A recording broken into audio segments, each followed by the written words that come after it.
Welcome, welcome one and all to the Clown Prince of Piracy's three-ring circus of dubs, bottom decks, and X and 3s.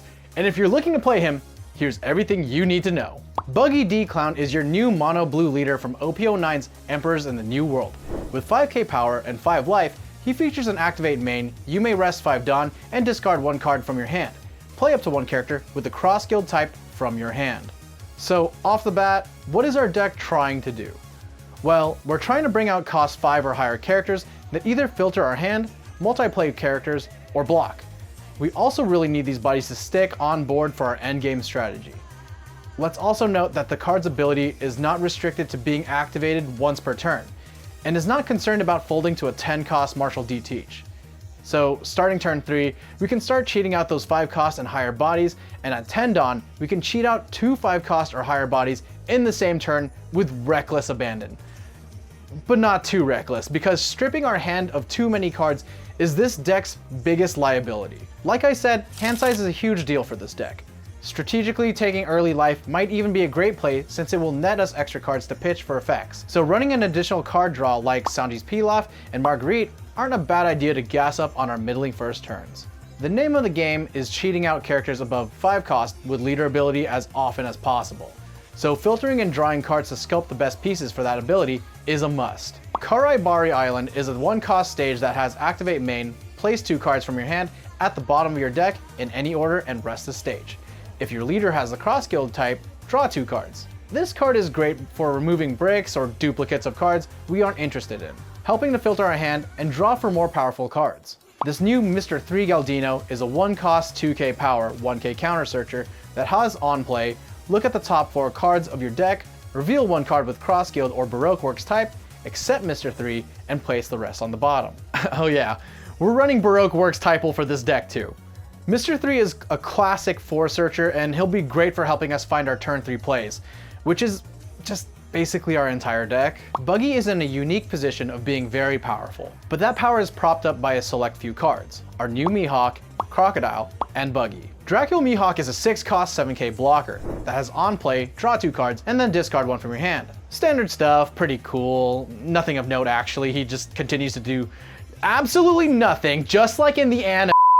7 cost Crocodile is actually pretty insane for what we could potentially get off of him. Sir Crocodile is a 7k power, 1k counter that is an on play that allows us to play up to 1 character card from our hand with a cost of 5 or lower and with a type including Crossguild or Baroque Works. A little more on those targets later, but first let me show you why a multiplay character like him is really key to this deck's success. It's all about our new 10 cost Buggy.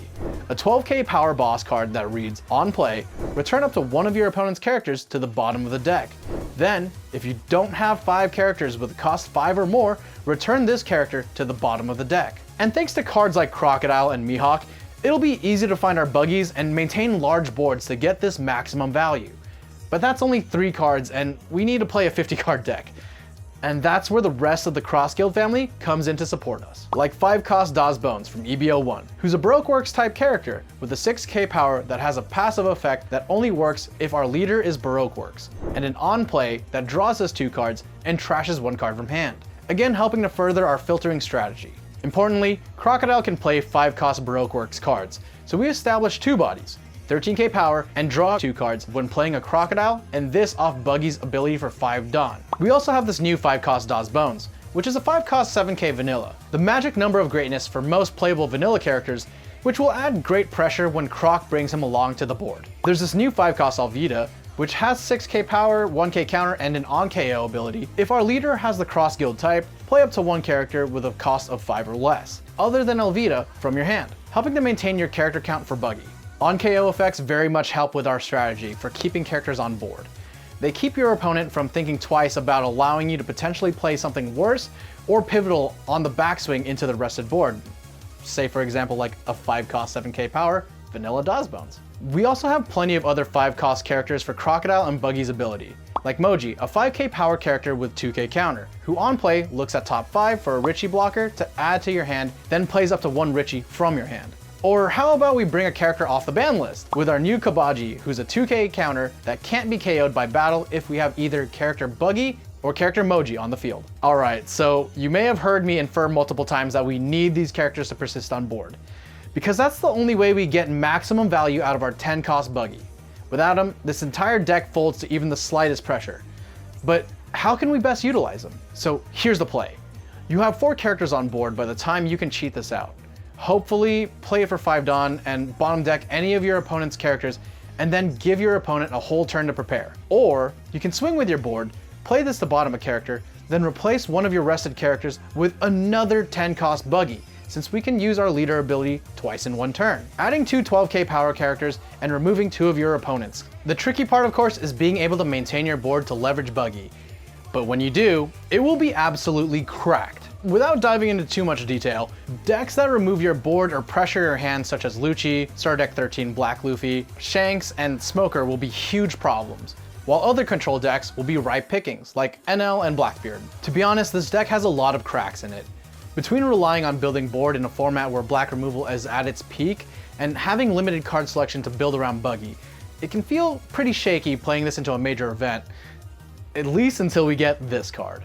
I have no idea when we're getting this card in North America, but 7 cost Promo Buggy is an 8k power character that reads, this character cannot attack, but if your leader is Buggy, all cost 3 and 4 characters cannot attack. And then on play up to 1 cost 6 or lower Crossguild type character from your hand, basically allowing you to cheat out your 6 cost Mihawk, giving you a huge character on board while slowing the game down enough to start leveraging consecutive 10 cost Buggies with ease. And as always, here are a couple of deck lists to help you get started.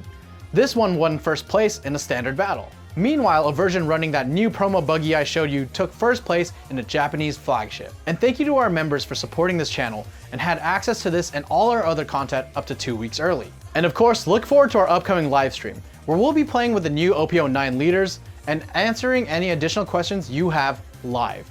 And if you're looking for more OP09 leader guides or more fun One Piece content, subscribe and make sure to check out the channel.